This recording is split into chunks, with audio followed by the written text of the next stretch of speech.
Hello everyone, welcome back to my YouTube channel. Friends, आज का lecture जो है वो मोस्ट इंपॉर्टेंट है आप सभी के लिए, क्योंकि आए दिन आप देखते रहते होंगे कि हमारे कॉन्स्टिट्यूशन में ये संशोधन हो गया, हमारे कॉन्स्टिट्यूशन में ये हो रहा है, और जिस पर बहुत कुछ आपको पब्लिकली देखने को भी मिलता है। क्योंकि जब कोई हमारे कॉन्स्टिट्यूशन में जब कोई चेंजेस होता है ना, तो वो कुछ लोगों को तो मतलब उसके बेनिफिट होते हैं और कुछ लोग उसके अपोजिट होते हैं। तो इस तरीके से आप देखते होंगे कि जगह जगह वो सारी मतलब अपोजिशन उसके बारे में बोलता भी है कि ये अमेंडमेंट क्यों किया गया, इससे लोगों को बेनिफिट नहीं है, और गवर्नमेंट कहती है कि ये अमेंडमेंट जो था वो ज़रूरी था।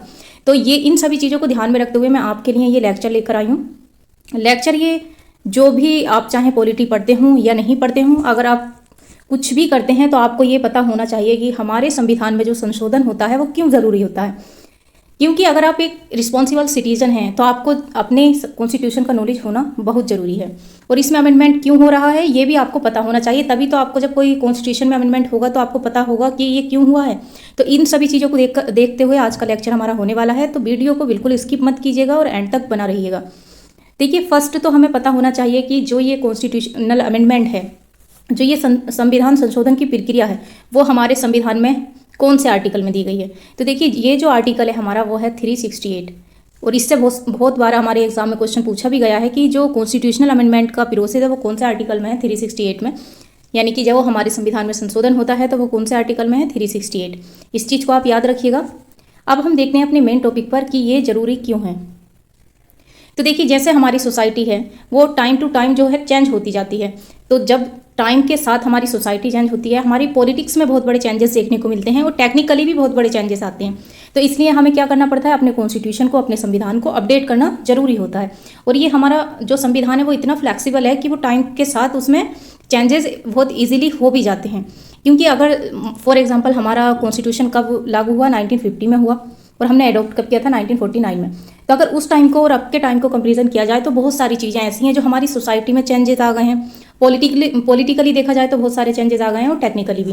तो इन सारी चीज़ों को देखते हुए हमारे कॉन्स्टिट्यूशन जो निर्माता थे, जिन्होंने हमारा संविधान बनाया था, उन्होंने एक चीज़ बनाई थी कि संविधान संशोधन सिंपल मेजोरिटी से, स्पेशल मेजोरिटी से, इस तरीके से हम कर सकते हैं।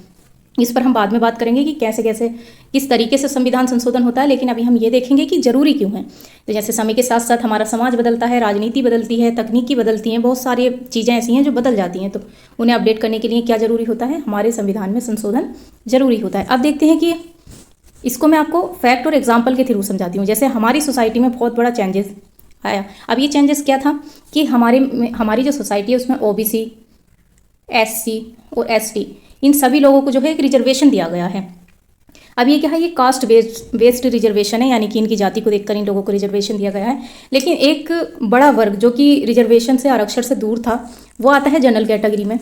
अब जनरल कैटेगरी वालों के लिए तो रिजर्वेशन जैसी कोई चीज़ है नहीं, लेकिन इकोनॉमिक वीकर सेक्शन के रूप में 2019 में 103वां संशोधन, यानी कि 103 कॉन्स्टिट्यूशनल अमेंडमेंट एक्ट 2019 लाया गया। और इसमें क्या हुआ, जो भी रिजर्वेशन है वो किसके थ्रू दिया गया, इकोनॉमिक वीकर सेक्शन के थ्रू। यानी कि जो जनरल कैटेगरी में इकोनॉमिक वीकर सेक्शन वाले लोग हैं उनको ये रिजर्वेशन दिया गया। तो अब इससे क्या हुआ, हमारे OBC, SC, ST के अलावा भी EWS वालों को ये एक अलग कैटेगरी हो गई जिन्हें रिजर्वेशन दिया गया। और ये क्यों दिया गया, क्योंकि हमारी सोसाइटी में चेंजेस लाना था। ठीक, अब देखिए ये क्यों ज़रूरी था। देखिए, गरीबी तो हर कास्ट में होती है ना। अब ये ऐसा तो है नहीं कि SC वाले ज़्यादा गरीब हैं। आपने देखा होगा कोई SC वाला एकदम टॉप पर है और कोई बिल्कुल लो लेवल पर है। वैसे ही जनरल कैटेगरी में भी होती है कि कोई तो एकदम टॉप पर है और कुछ लोग जो हैं वो एकदम लो लेवल पर हैं। अब इसमें जनरल कैटेगरी में जो था, पहले जो लो लेवल पर लोग थे उनके लिए कोई रिजर्वेशन की व्यवस्था नहीं थी हमारे कॉन्स्टिट्यूशन में। अब ये इकोनॉमिक वीकर सेक्शन जो थे, ये जो आर्थिक रूप से कमज़ोर वर्ग है, तो इन लोगों को एजुकेशन और एम्प्लॉयमेंट यानी कि नौकरी में मौका मिले, इस चीज़ को देखते हुए क्या किया गया, EWS आरक्षण लाया गया। कब लाया गया, 2019। कौन से अमेंडमेंट के थ्रू, 103। ठीक, इससे क्या हुआ, आरक्षण में एक संतुलन आया। ये जाति आधारित नहीं बल्कि कैसा हुआ, एक आर्थिक आधार पर हुआ, इकोनॉमिक बेस्ड हुआ। आपको समझ आया कि हमारे जो संविधान में ये 103वां संशोधन हुआ वो क्यों हुआ, सोसाइटी को देखते हुए हुआ। किस लिए हुआ कि जैसे जो हमारा रिजर्वेशन है वो SC, ST, OBC को एक जाति के बेस पर था, फिर ये जनरल कैटेगरी वालों को इकोनॉमिक बेस पर दिया गया। 103वां संशोधन 2019, और कितना आरक्षण दिया गया, 10%। ये भी याद रखिएगा। आई होप ये पॉइंट क्लियर हुआ होगा। अब देखते हैं हम देखिए सोसाइटी के चेंजेस तो आपने देख लिए कि हमें उन मतलब जो जनरल कैटेगरी में लो लेवल पर लोग थे उनको उनमें चेंजेस लाने के लिए हमें जो बदलाव करना पड़ा संविधान संशोधन में वो हमने किया 103 अमेंडमेंट के द्वारा। अब देखते हैं हमें पॉलिटिकल नीड भी होती है। सेकंड पॉइंट है हमारा पॉलिटिकल नीड, यानी कि हमारी पॉलिटिक्स को भी तो जरूरत पड़ती है ना टाइम टू टाइम चेंजेस के लिए। तो इसके लिए आया 52 कॉन्स्टिट्यूशनल अमेंडमेंट, दल बदल कानून। अब ये क्या था, एंटी डिफेक्शन लॉ, इसको याद रखिएगा। डेट भी याद रखिएगा क्योंकि आजकल क्वेश्चन जो होते हैं सीक्वेंस वाइज पूछ लिए जाते हैं कि कौन सा अमेंडमेंट कब हुआ, तो इसलिए मैं डेट भी लिख कर लेकर आई हूँ। तो ये है एंटी डिफेक्शन लॉ, ये है। अब देखिए ये क्यों जरूरी था। देखिए कोई भी लीडर है वो बार बार अपनी पार्टी बदलते थे, किस लिए, कि उनको सत्ता का फायदा हो जाए। जब अगर फॉर एग्जांपल कोई लीडर है उसको बीजेपी में बेनिफिट ज़्यादा है तो वो बीजेपी में चला जाता है, उसको अगर आम आदमी पार्टी में ज़्यादा है तो वो उधर आ जाता है, या कांग्रेस में ज़्यादा है तो वो उधर आ जाता है। तो इस तरीके से ये जो पहला क्या था कि नेता अपनी मर्जी से कभी इधर कभी उधर, इससे क्या होती थी, गवर्नमेंट में एक मतलब अस्थिरता आती थी, स्टेबिलिटी नहीं आती थी। और जो पब्लिक थी, जो फॉर एग्जांपल अगर हमने अपना कोई लीडर बीजेपी का सपोर्ट किया है, यानी बीजेपी के लीडर को सपोर्ट किया है, अब वो पब्लिक ने तो उसको सपोर्ट किया और वो एमपी भी बन गया। लेकिन क्या होता है, अब इसको नजर आता है अपना बेनिफिट कांग्रेस में, या कांग्रेस के लीडर को ले लेते हैं वो बीजेपी में चला जाता है, कोई कुछ भी एग्जांपल के तौर पर हम ले सकते हैं। अब हमने तो चूज़ किया था पार्टी देखकर, क्योंकि लोग पार्टी पर भी विश्वास करते हैं, लेकिन वो अपने बेनिफिट के लिए क्या हुआ, उसने अपनी पार्टी चेंज कर ली। तो इससे क्या होता है, जो पब्लिक का विश्वास होता है वो टूट जाता है, राजनीति से उठने लगता है। ठीक, अब इसलिए क्या हुआ, हमारा 52वां यानी कि ये 52वां संविधान संशोधन लाया गया, एंटी डिफेक्शन लॉ लाया गया। अब इसमें क्या होता है, जब से ये संविधान संशोधन आया कि कोई भी एमएलए या एमपी बिना पार्टी बदले, यानी बिना जो पार्टी के जो नियम हैं उनको फॉलो किए अपनी सदस्यता खत्म नहीं कर सकता। यानी जो भी पहले पार्टी के रूल को देखेगा तभी उसकी सदस्यता खत्म होगी। ठीक, जो रूल पार्टी के होते हैं उसी के अकॉर्डिंग वो अपनी पार्टी चेंज कर सकता है। तो इस अकॉर्डिंग क्या होगा, पब्लिक का जो विश्वास है वो अपने लीडर पर बना रहेगा। अगर वो जाएगा भी तो एक रूल रेगुलेशन के थ्रू, जो कि हमारा कब लाया गया, 1985 में। तो ये क्या हुआ, अभी तक हमने 2 पॉइंट पढ़े, एक सोशल नीड पे पढ़ा हमने, एक पॉलिटिकल नीड पर पढ़ा। सोशल पे हमने पढ़ा कि कैसे ईडब्ल्यूएस को रिजर्वेशन दिया गया, और पॉलिटिकल पे हमने पढ़ा कि कैसे 52वां ये 52nd यानी कि 52वां संविधान संशोधन 1985 को लाया गया। अब देखते हैं हम अपना नेक्स्ट पॉइंट। नेक्स्ट बहुत इंपॉर्टेंट है हमारा कि न्यायपालिका और संसद के बीच संतुलन, यानी जो हमारी जुडिशियरी है और जो हमारी पार्लियामेंट है, इनके बीच जो बैलेंस है वो क्या है। देखिए 1971 में एक कॉन्स्टिट्यूशनल अमेंडमेंट होता है, वो है 24। इसमें क्या होता है, जो पार्लियामेंट की पावर है उसको एक क्लेरिफिकेशन दिया गया है उसका, कि जुडिशियरी के साथ कैसे बैलेंस करना है और पार्लियामेंट की पावर कैसे कितनी है, ये क्लेरिफाई किया गया।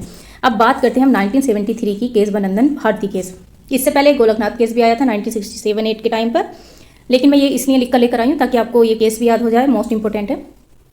देखिए इसमें सुप्रीम कोर्ट ने क्या कहा था कि जो संविधान संशोधन है, संसद जो है वो संविधान में संशोधन कर सकती है, लेकिन जो संविधान का बेसिक स्ट्रक्चर है उसको नहीं बदल सकती। ठीक, यानी कि जो पार्लियामेंट है वो सब कुछ चेंज कर सकती है, लेकिन बेसिक स्ट्रक्चर को चेंज नहीं कर सकती, जैसे कि जुडिशियरी वगैरह। अब इसमें जो पार्लियामेंट है उसकी जो पावर है वो कैसी कर दी गई है, लिमिटेड कर दी गई है, यानी कि वो हर चीज़ को नहीं चेंज कर सकती। इस तरीके से याद रखिएगा इसका पॉइंट। जो हमारा 24 कॉन्स्टिट्यूशनल अमेंडमेंट एक्ट है उसके द्वारा हमारी पार्लियामेंट की पावर को लिमिटेड किया गया है,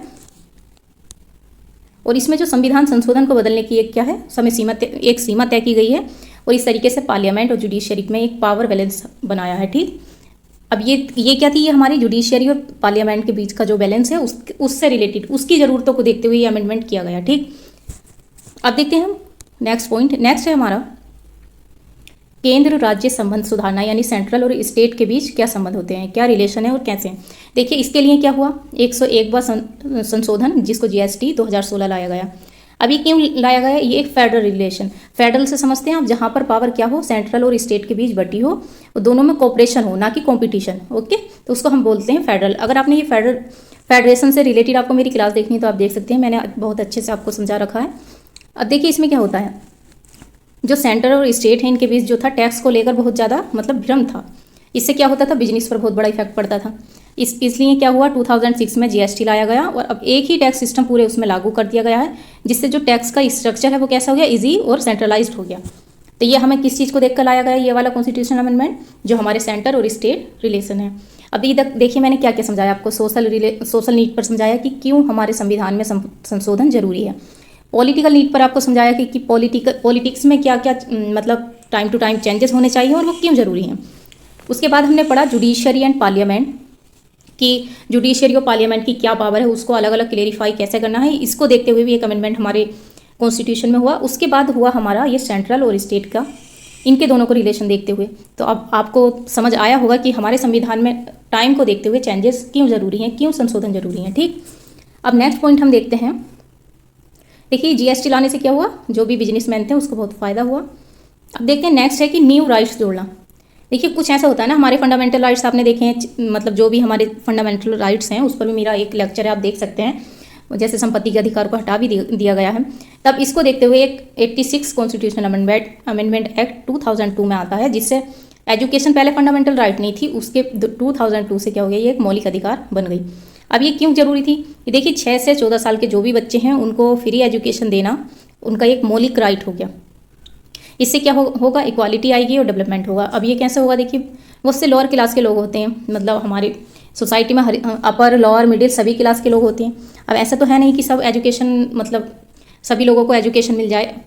अब ऐसे में क्या किया कि जो भी हमारे 6 से 14 साल के बच्चे होंगे उनके लिए फ्री एजुकेशन का सिस्टम लाया गया। कब लाया गया, 86 कॉन्स्टिट्यूशनल अमेंडमेंट के द्वारा 2002 में। अब जो भी बच्चे होंगे इनको फ्री एजुकेशन मिलेगी। आपने देखा भी होगा कि ये मिलती है, बुक्स वगैरह प्रोवाइड कराई जाती है, मिड डे मील वगैरह का भी इंतजाम है वहाँ पर। तो इस तरीके से ये एक मौलिक अधिकार बनी और इसका आर्टिकल क्या है, 21 का ए, ये भी याद रखिएगा। आई होप आपको ये लेक्चर समझ आया होगा। देखिए इसका जो टाइटल है वो बहुत ही इंपॉर्टेंट है, उसी से रिलेटेड ये लेक्चर है कि हमारे संविधान में संशोधन क्यों जरूरी है। अब मैंने इसको बहुत अच्छे से आपको समझाया है। अगर कुछ आपको समझ नहीं आया है तो आप कमेंट सेक्शन में पूछ सकते हैं। अगर आपको ये पीडीएफ चाहिए तो टेलीग्राम चैनल का लिंक मैंने डिस्क्रिप्शन बॉक्स में दे रखा है, आप वहाँ से इजीली ये पीडीएफ ले सकते हैं। अगर आपको लेक्चर अच्छा लगा हो तो अपने फ्रेंड्स के साथ ज़रूर शेयर कीजिएगा।